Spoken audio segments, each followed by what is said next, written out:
From an early age, when it comes to sports, I have realized that being named a captain on teams growing up, being designated a captain on school projects, it was always just kind of natural for me to lead others, provide instruction, provide advice, hand out assignments, do tasks, create a task list, and kind of stay organized and gather the pieces that need to be put together for big projects or team assignments, or even so much leading practices when coaches were running late, or warm-ups, right? And it just naturally kind of felt right to kind of take charge. Yeah, so I would say people have told me my whole life that I've been a leader, kind of in every scenario that I've been in. I tend to gravitate towards that role. I don't know if it's just something that I tend to do. People put me in. I'm very quiet. If you all know me, I'm a very quiet person.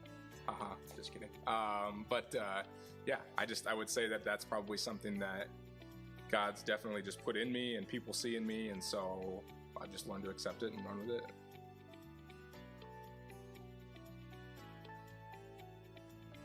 I think the joys that I've found in this is just the amazing people I've gotten to work with over my career within, coaching sports and teams, within higher education and working at colleges and institutions and working with students and staff and academy members, and even in my personal life of, helping brides and, planning events and serving in church. And just working with the variety of people and the different skill sets. I would say the joys is I get to be a part of the journeys of everybody, and getting to watch the gradual growth, right? Sometimes when I feel like when things change, take for example, someone losing weight, right? That you're close to, you're close relative or whatever, you don't always notice it right away because you just see them every day, right? So yeah, you don't see them every day, so you don't get to always see that. But people look at them and they're like, wow, I can see that. I feel like with growth in that regard, you notice small things being a leader, and so you get to actually see that progression happen, and then you get to also recap with the people and say, hey, let's look back and see, look at yourself, and get to watch that aha moment to them. Yeah, it's to know your boundaries, right, and know your actual what you can give, right. I would tell you, anybody that knows me, and Matt's known me for quite a long time, so he would tell you, I tend to put a lot on my plate, and I like it. I like to stay busy, and I like to run hard. And again, I feel like I said, God's given me this gift, so use it to full advantage. But there are times where I gotta slow down and to speed up, and I do need to realize, hey, I can't do it all. Sometimes I do need to ask for help, and I feel like the older I've gotten and the more practice I've had of failing, I've learned to notice those situations faster and before they happen, or try to. But yeah, I would say that's a big pitfall to that. The pitfall that I have experienced is people taking advantage of my skill set and always asking me to do more, and then my weakness is learning to say no. and that is something I've learned over time, is balancing priorities and what is the most important, what's the deadlines that are coming up, and honestly, what is God's will, right?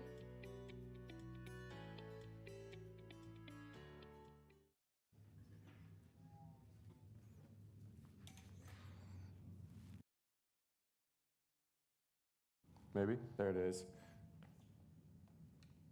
Good? Yeah. All right. Cool. Happy Father's Day again. And dude, these motorcycles are sweet. But speaking of motorcycles, did you guys see in the news, I think it was over in South Bend, there was those motorcycles that were driving around, and they kept attacking people? Did anybody else see that in the news? No, it just kept happening over and over and again. Nobody saw that. It was a really vicious cycle. There it is, yeah. Come on, Ryan. Not only dads can do dad jokes. I got it. I actually learned that one from my grandpa, though, so I can't take credit for that one. But hey, happy Father's Day. And again, as we just watched that video, I'm sure you guys can guess what we're talking about today. But we're in a series called Wired, Living Who I'm Designed to Be, where we talk through this Romans 12, I think it's 6 through 7 and 8, and we're actually talking about spiritual gifts. And so today's is Wired to Lead. And when I was thinking through this, I actually thought about somebody who I think is the greatest leader of all time. And so I want you to check out this next video that we're going to watch. The Human Resources Department requires that I be available once a month to discuss workplace disputes with my employees. The rules do not specify whether or not I'm allowed to listen to Willie Nelson on my headphones. And Kyle parked his car in my spot again. Now, that is the 4th time this month. Hello, I'm Wall. sorry, everybody makes mistakes. He looks at me. He thinks he's... How'd things go for you? The less I know about other people's affairs, the happier I am. I'm not interested in caring about people. I once worked with a guy for 3 years and never learned his name. Best friend I ever had. We still never talk sometimes. See how it works? What about my office and its many walls? That becomes a new public waiting room. You're going to be more accessible than ever. Excuse me.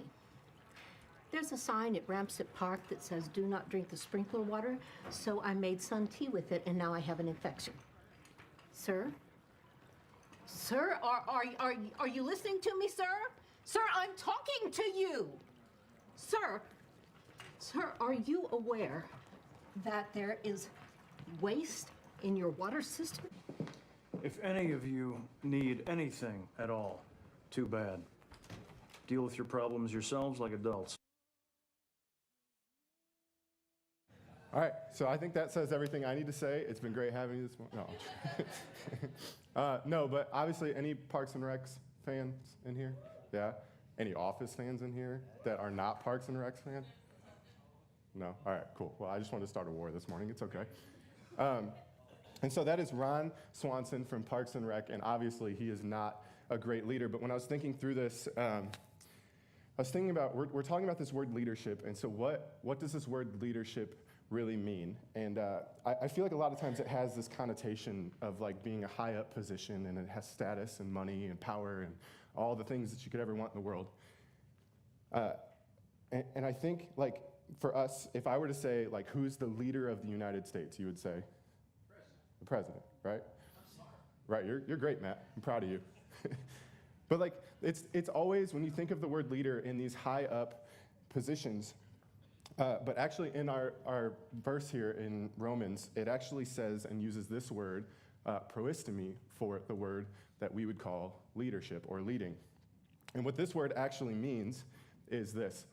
It's to the next one, to set or place before, to set over, to be over, to superintend, to preside over, to be a protector or guardian of, to give aid, to care for, to give attention to, and to profess honest occupations. And so that's the word that it uses in the Bible, and what we kind of place over that is our word, leadership. And for us, that means to go before, to organize the direction of, to cast vision and unite people towards a common goal and push them towards the vision. And so again, even in the definition, we kind of get this idea that leadership is this high up thing with lots of money and power, and that it's a desirable gift and a desirable position. And if I'm being truthful, it is. It is a desirable gift, but so are the rest of them. And I think Jesus teaches on this distinction of what I'm going to call worldly leadership and what I would call biblical leadership. And he actually gives us a pretty clear contrast of this in Matthew 20, where Jesus is talking to the disciples about the Gentile leaders when it says this. Jesus called them together and said, "You know that the rulers of the Gentiles lord it over them, and their high officials exercise authority over them. But not so with you. Instead, whoever wants to become great among you must be your servant. And whoever wants to be first must be your slave. Just as the Son of Man did not come to be served, but to serve and to give his life as a ransom for many." And so it's telling us here that the worldly leadership of the Gentiles and the biblical leadership that Jesus is calling us to are two very different things. Worldly leadership is elevating yourself above others. Worldly leadership is power and status. And worldly leadership is doing more for yourself and to make you better than it is for furthering the kingdom of God. Sorry, I lost my place. 1 second. But when we talk about this idea of biblical leadership, we saw what Jesus said. Biblical leadership requires us to be less, to take the posture of a servant, to be humble. And here's the thing, before we get like super far into this, I know a lot of you heard this word leadership and just kind of like shut your brain off and we're like, that's not me, right? But the truth is, everybody in this room is leading somebody or something. I know that's a wild thought, but everybody in this room is leading something or someone. Because if you think about professionally or personally, right? Like there's foreman on the work site, there's the manager of a company, or there's a parent, or there's a teacher, or there's an aunt, or there's an uncle, or any place in your life that you are leading somebody, somewhere, or something.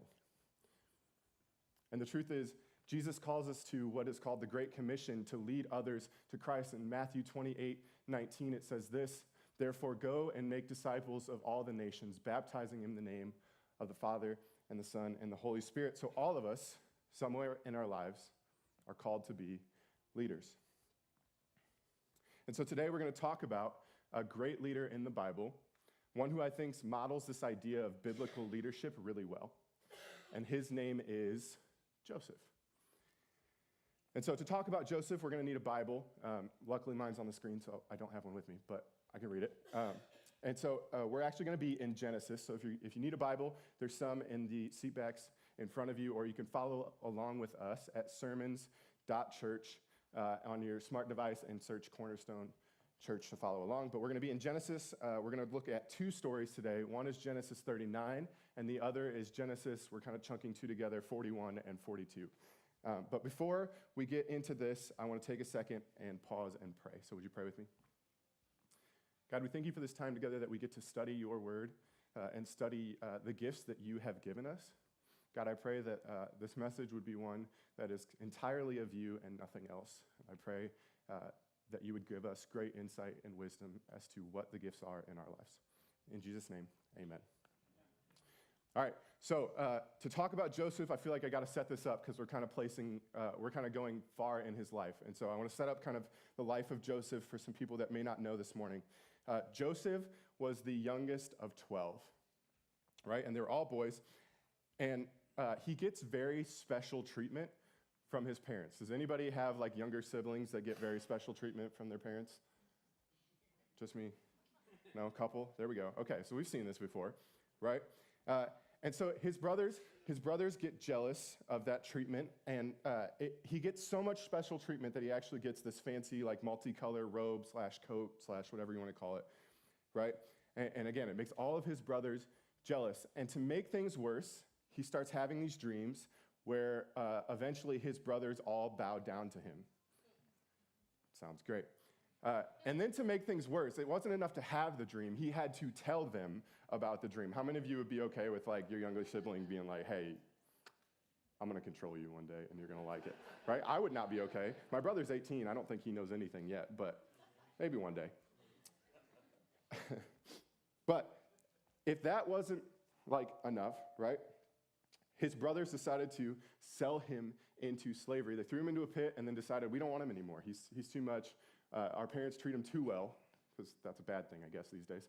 And they throw him in a pit and they sell him into slavery. And that's actually how we find Joseph in Egypt, where we find him in our text today. And so we're going to kind of work backwards here. We're going to start in Genesis 41 and 42 and then work our way back to 39. And there's actually 4 points today, so bear with me. There's 4 points today. And how we're going to do this is I'll give you the point, and then I'll show you the text where I got it from. Sound good? Yes. All right, cool. All right, so the first point this morning is from Genesis 42, and it's leaders have the ability to see from a higher perspective. And so we're going to pick up in verse 14. Sorry, I said Genesis 42. It's actually Genesis 41, where Joseph interprets Pharaoh's dreams by the power of God when no one else could. And so it says this, so Pharaoh sent for Joseph, and he was quickly brought from the dungeon. When he had shaved and changed his clothes, he came before Pharaoh. Pharaoh said to Joseph, I had a dream, and no one can interpret it. But I've heard it said that when you hear a dream, you can interpret it. I cannot do it, Joseph replied to Pharaoh, but God will give Pharaoh the answer he desires. Then Pharaoh said to Joseph, in my dream, I was standing on the bank of the Nile, when out of the river there came up 7 cows, fat and sleek, and they grazed among the reeds. After them, 7 other cows came up, scrawny and very ugly and lean. I'd never seen such ugly cows in all the land of Egypt. The lean, ugly cows ate up the 7 fat cows that came up first, but even after they ate them, no one could tell that they had done so. They looked just as ugly as before. Then I woke up. In my dream, I saw 7 heads of grain, full and good, growing on a single stalk. After them, 7 other heads sprouted, withered and thin and scorched by the east wind. The thin heads of grain swallowed up the 7 good heads, and I told this to the magicians, but none of them could explain it to me. Then Joseph said to Pharaoh, the dreams of Pharaoh are one and the same. God has revealed to Pharaoh what he is about to do, and the 7 good cows are 7 years, and the 7 good heads of grain are 7 years. It is one and the same dream. It goes on. It says, the 7 lean, ugly cows that came up after are 7 years, and so are the 7 worthless heads of grain, scorched by the east wind. They are 7 years of famine. It is just as I said to Pharaoh, God has shown Pharaoh what he is about to do. 7 years of great abundance are coming through the land of Egypt, but 7 years of famine will follow them. And then all the abundance in Egypt will be forgotten, and the famine will ravage the land. The abundance in the land will not be remembered, because the famine that follows it will be so severe. The reason the dream was given to Pharaoh in 2 forms is that the matter has been firmly decided by God, and God will do it soon. And so Joseph here actually has this unique ability to see things from a higher perspective. And it says in Genesis 41:24 that he told this to all the magicians. Pharaoh told his dreams to all the magicians, but not a single one could explain it to him. And so Joseph was, because of his leadership ability and gifting, was actually able to see what was coming and prepare for it. He was able to see the dreams, the climate that was ahead, and prepare to overcome it. I see leadership actually in this way. If I can get this out. Maybe not. Maybe not. I don't need it. It's fine. So leadership is actually like this. So imagine, Matt, you going to come up here and stand right here for me? Yeah, thanks. He didn't know he was doing this. It's fine. I'm actually going to jump off this and land on you, so be right. All right. So right now there's a person on the floor, and there's a person on the ladder. Who sees more? The ladder, right? Because not only can I see what's ahead, and if I turn around, I can see what's behind, but I can also see what's right here. And I have a higher perspective, a different perspective, and it's not necessarily worse, it's not necessarily better, but it's different, right? Thanks, Matt. And so Joseph here had this spiritual gift, and the spiritual gift of leadership, I believe, is like this ladder. It gives you the ability to see things coming, see things ahead of you, to see things behind you, to see things next to you.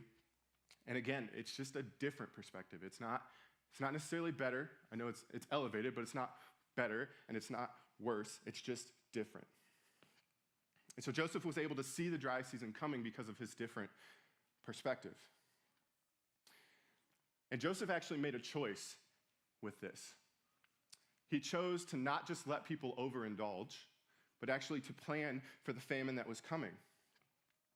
And he was able to do this because he had access to different perspectives than the magicians and everybody else in Egypt had. And I'll be truthful, sometimes leaders use this really poorly. And leaders don't do this well. And I think about some previous experiences that I've had, and for me, that's in church, but I know it could be a variety of things, but where people have used their perspective to change things for themselves and to make themselves comfortable and to accomplish their goals and missions that weren't of God. And I watched as one church in particular in my past dealt with a lot of hurt and pain and ultimately took what was irreparable damage because of somebody's poor decision, because of a leader's poor decision. And actually, this church is still struggling to overcome the hurt and the woundedness. And this is 7 or 8 years later now at this point. And so leaders have actually lasting decisions that they make. And that's why Joseph's decision here was so important. Because he could have chosen to say, for 7 years, we're going to do abundant feasts every day and not worry about the 7 years after that. And what would have happened? People would have starved, right? Or he could have said, let's just keep enough excess for the royalty and the high up people and then just let the rest of the people fend for themselves. How many times have we seen people kind of buff up their inner circle and leave everybody else go to waste? I've seen it. So imagine if Joseph would have done that, people would have starved. And I think we as humans have this innate ability to never be satisfied or happy or anything. And I struggle with this sometimes too, and so it's not a blame thing, but like that's just something we do as humans, is we struggle to be content, which actually Matt preached on a few weeks ago in our Unstuck series. So head back and check that out on our YouTube or whatever.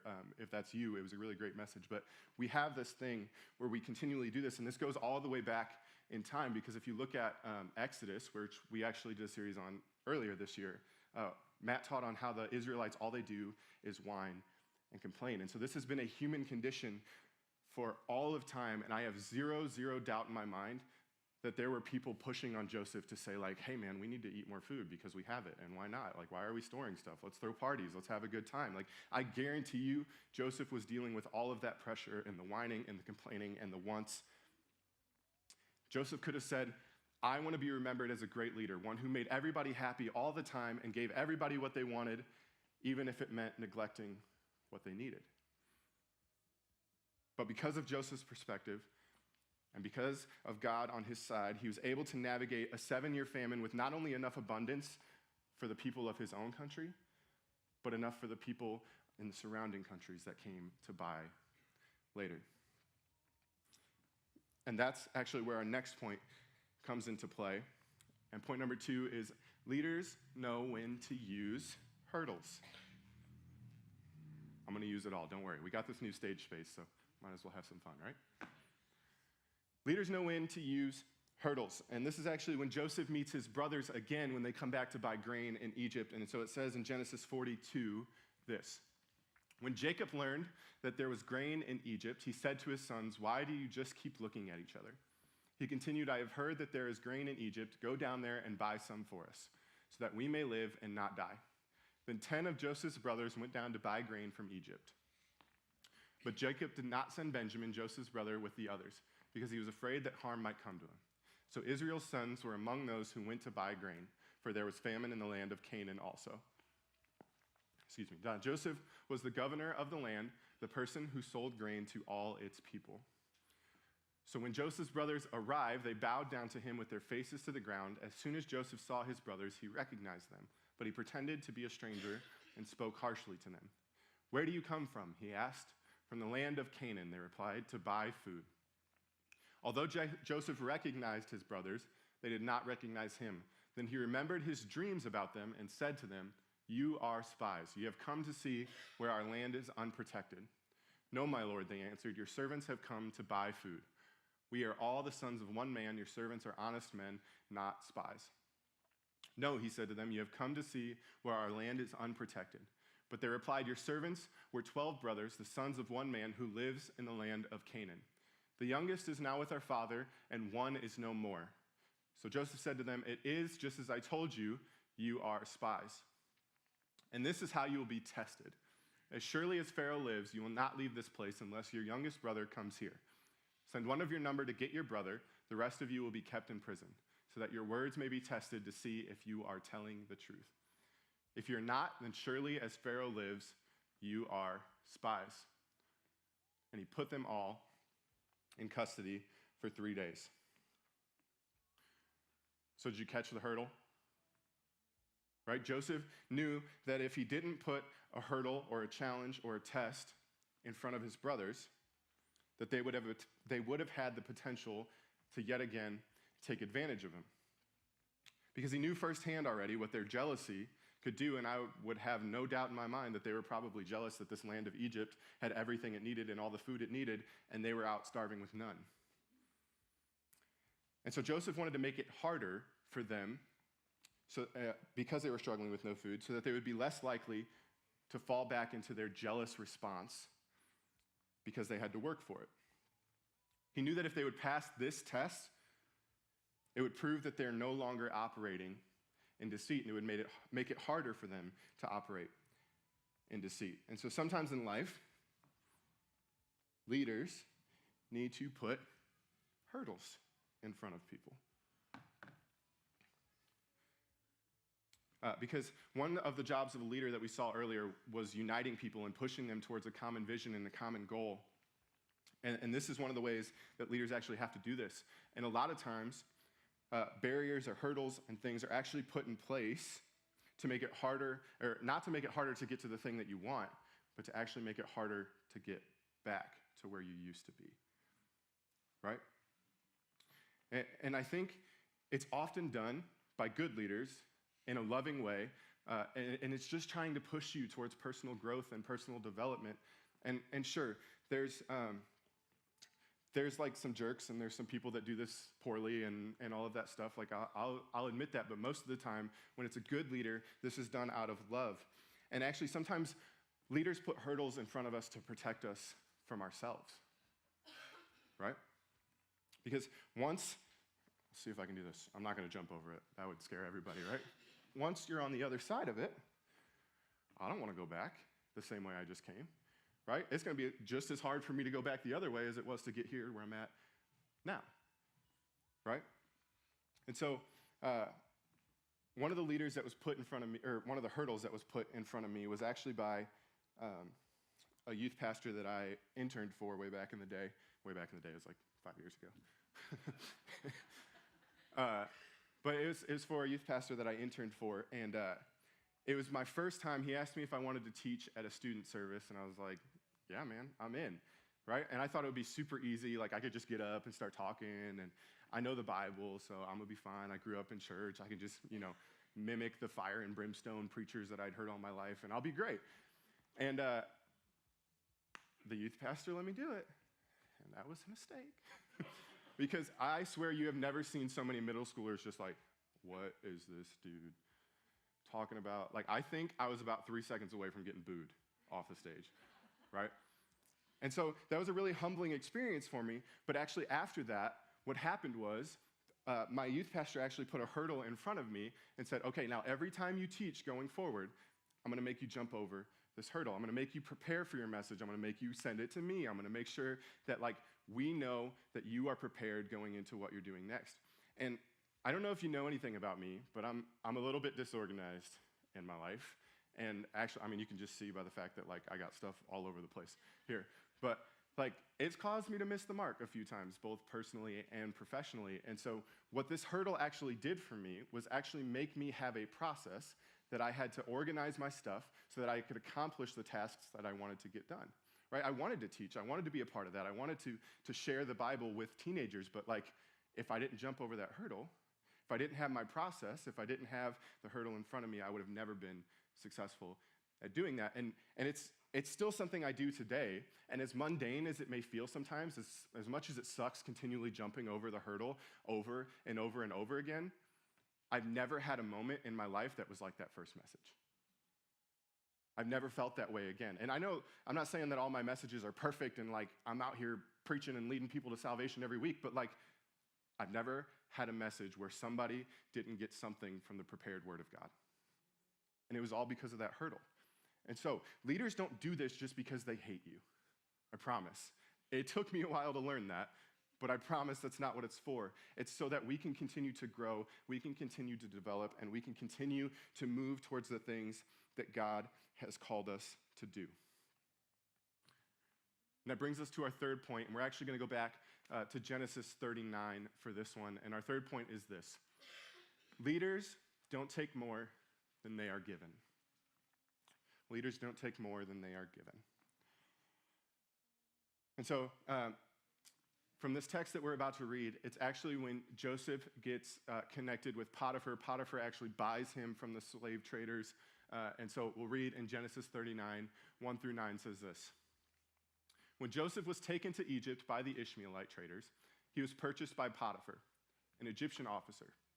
Potiphar was captain of the guard for Pharaoh, the king of Egypt. The Lord was with Joseph, so he succeeded in everything he did as he served in the home of his Egyptian master. Potiphar noticed this and realized that the Lord was with Joseph, giving him success in everything he did. This pleased Potiphar, so he soon made Joseph his personal attendant. He put him in charge of his entire household and everything he owned. From the day Joseph was put in charge of his master's household and property, the Lord began to bless Potiphar's household for Joseph's sake. All his household affairs ran smoothly, and his crops and livestock flourished. So Potiphar gave Joseph complete administrative responsibility over everything he owned. With Joseph there, he didn't worry about a thing except what kind of food to eat. Joseph was like me, a very handsome and well-built young man. And Potiphar's wife soon began to look at him lustfully. "Come and sleep with me," she demanded, but Joseph refused. "Look," he told her, "my master trusts me with everything in his entire household. No one here has more authority than I do. He has held back nothing from me except you, because you are his wife. How could I do such a wicked thing? It would be a great sin against God." And so we see here that Joseph was given everything except Potiphar's wife. And so he went out of his way to make sure, we're going to read it here in a second, he went out of his way to make sure that that temptation wasn't placed in front of him anymore, or any more than it needed to be at least. And so it says, if you go on to Genesis 39:10, she kept putting pressure on Joseph day after day, but he refused to sleep with her, and he actually kept out of her way as much as possible. And so real quick, back to our last point, this is Joseph putting a hurdle in front of himself, putting a barrier, actually, in front of himself. And it's something sometimes as leaders we have to do. Like, it's not just hurdles. It's not just things to help you get to the other side. Sometimes it's just a straight-up wall to make sure that you can't do the thing on the other side of it. It's protecting you from yourself. And so Joseph put up a wall in front of himself, and that's actually Joseph's integrity. Ready for another visual? We got this? All right. So this cup, right? I see leadership like this cup. And actually, this cup can hold its capacity, right? Shake it around. It's doing pretty good, right? Adversity comes. It's fine. But maybe you can balance a few more things, and you can make the time for the little things, and kind of put it all in there, and it'll hold for a little bit. It'll hold. But when adversity comes and things start to happen, things start to spill out, right? And I think working outside your capacity is just like that. When you start to try to balance and stack things on top and take more than what God has already gifted you with and what the leaders who have entrusted you with their stuff has already gifted you with, stuff comes spilling out. And as leaders, a lot of times when we do this, stuff that spills out isn't caught by anyone. And this is actually damaging to the people that are under our care. And just like Joseph, it's an integrity thing. Because Jesus actually tells us that we have to remain faithful to what we are given, even in the smallest of things. And Luke 16:10 says this: "If you are faithful in the little things, you will be faithful in large ones. But if you are dishonest in little things, you won't be honest with greater responsibilities." And actually, I love the way that the Message says this, the Message version of the Bible. And it says, Jesus went on to make these comments: "If you're honest in small things, you'll be honest in big things. If you're a crook in small things, you'll be a crook in big things. If you're not honest in small jobs, who would put you in charge of the store? No worker can serve two bosses. He'll either hate the first and love the second, or adore the first and despise the second. You cannot serve both God and the bank." And this is one of the most important things that I think everybody in this room needs to understand. Leadership in all levels, like all levels, it's important that we are faithful to where God has placed you right now. Right? Which is so countercultural to the things that the world tells us right now, like climb the ladder, be your own boss, work from home, be successful, make all the money, get the power, get the status, all that stuff in the world. But Jesus actually tells us to remain faithful to where you are now, because then when you are faithful with where you are now, God can give you the big things. And actually, when it's God gifting you these big things, it's going to have more kingdom impact than you could ever imagine. And that's something I want to be a part of. At the end of that Message version, the last line says this: "You cannot serve both God and the bank." And while money and power and status and being high up can sometimes be a really great tool and a gift from God, it really can. But at the same time, right, when money and status and power comes before your calling, comes before God, comes before the things that he wants you to do, before your biblical leadership, all things will fail. And finally, our last point is this. Leaders know when to cut ties. And immediately, for you Office fans, I did think of Jim Halpert cutting the tie. I did.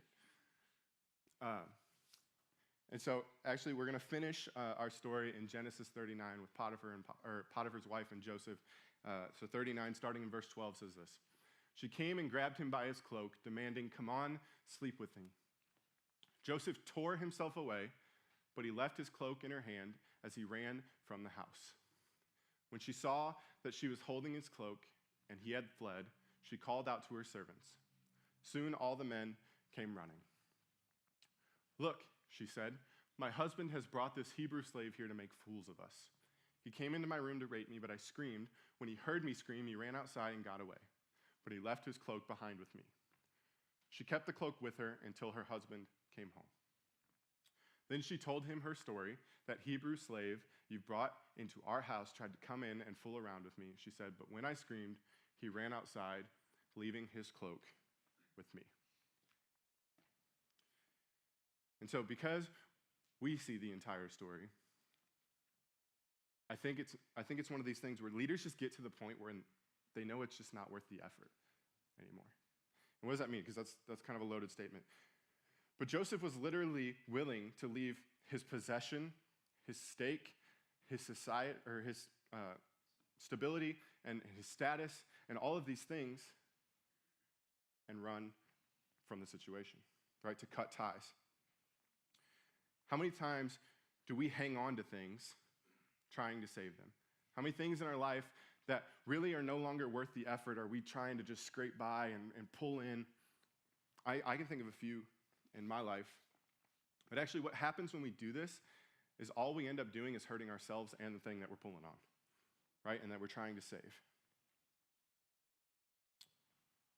And like I said, we have the context of this story, and so we can kind of see it in the bigger picture that it is.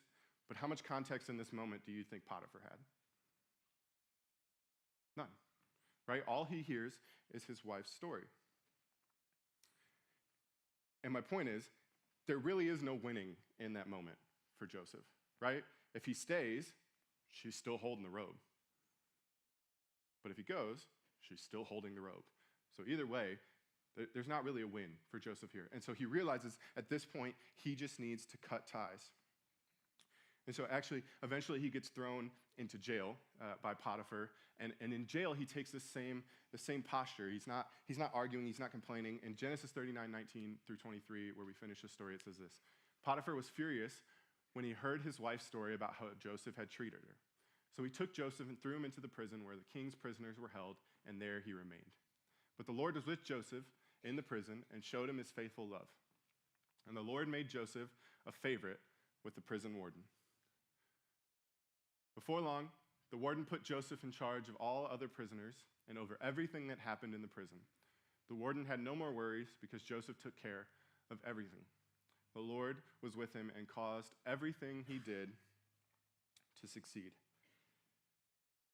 And so we know again from the context that the reason Joseph is in jail isn't necessarily warranted, but he could have pleaded his case. He could have tried. He could have screamed and fought, but ultimately, was that going to change anything? I don't think so, personally. He chose not to because he knew that as a leader, he had to have the strength to cut ties and save the strength to move on to what God had next for him, which we get to know is Pharaoh, right? We read backwards. So out of jail, Pharaoh calls him to the dreams, right? And so we don't always get to see that from this level, but Joseph on his ladder got to see, I know something's next. God's got me, I know something's next. So, one more visual demonstration for you guys. You ready? I'm going to call Xavier, are you in here? Yeah. Can you grab Xavier? Sorry, I can do this by myself until he gets in here. All right. So, I kind of see this idea as like these sticks, right? Any of you ever messed around with these? Know what these are? Yeah. Jaden, I see you. Okay, so they bend. They're really nice. They do a lot of things. They can hold like caution tape, or you can use them to plant, hurdles again, right? You can use them to like, plant tomatoes or whatever, and they grow up the stick. But eventually, when you put enough pressure on them, they break, right? And so I kind of see it like this. Xavier, I'm going to have you hold this one. And just go ahead and walk that way a little bit. Move this. As leaders, the people that we lead are often going to have, keep going. Oh, just hold the string then too. It's fine. As we pull, things are going to bend. Right, that's good, Xavier. Hold on a second. But what we don't want to do as leaders is get to the point where you pull so much that they break. And I don't think it's going to break in here, but that's okay. You saw it. Right? And so as leaders, we can continue to do this, and we can continue to pull on things, and we can continue to try to make things come our way, even when they don't want to. Or we can do that. We can cut the ties and let this be healthy in what it is, and we can move on over here to what God has next for us. And so I think the worship team's going to come back up and get set up. I'll move out of their way a little bit, but go ahead. I'll take that. Thanks, Xavier. Appreciate you. Cool. How'd I use the ladder? Should have been in here, right? And so, like I said, I've experienced this both as a leader and with my leaders, right? I've experienced irreparable damage that comes when you pull so hard that the stick eventually breaks. And I've also seen the growth that comes from allowing things to bend. And so I would charge you as leaders to allow some things to bend. But have the gifting, have the foresight to be able to see when they're about to break. And this can happen with us too. As leaders, sometimes we're the one bending, because leaders are called to be servants. And so it says that in the verse we read earlier, like, be humble and serve others just as the Son of Man did not come to be served, but to serve others. And so as leaders, we have to be servants. We have to be humble servants, right? And so sometimes that means for us, we got to bend, and we got to make some things happen. But in that, we have to be careful not to get to the point where we break. And so, those are our 4 points for today. Leaders have the ability to see from a higher perspective. Number 2, leaders know when to use hurdles. Number 3, leaders don't take more than they are given. And finally, number 4, leaders know when to cut ties. And so, that's actually our teaching for today, but I actually just thought about this, and so I'll use a Maddism. You're getting this for free. This isn't in my notes. But oftentimes we see in the story of Joseph especially, he doesn't get the title, but he's still a leader. What I mean is, Joseph doesn't become Potiphar. He doesn't become captain of the guard, but he's a leader in Potiphar's house. Joseph doesn't become the Pharaoh, but he's a leader anyways. Joseph doesn't become the warden, but he's a leader anyways. And so my thought for you is where in your life right now do you maybe not have the title, or are you maybe not the one in charge, but where are you still a leader? Because like I said at the beginning, everybody in here is leading somebody, something, or someone, or whatever. You get what I'm saying? Everybody's a leader, right? And so as we sing this song, I want you to actually think about that for a second. Where in your life are you a leader? Maybe you know, maybe you don't. Maybe you feel like you aren't. But again, I want you to take some time and let God speak to you in this moment as we stand and worship one last time this morning.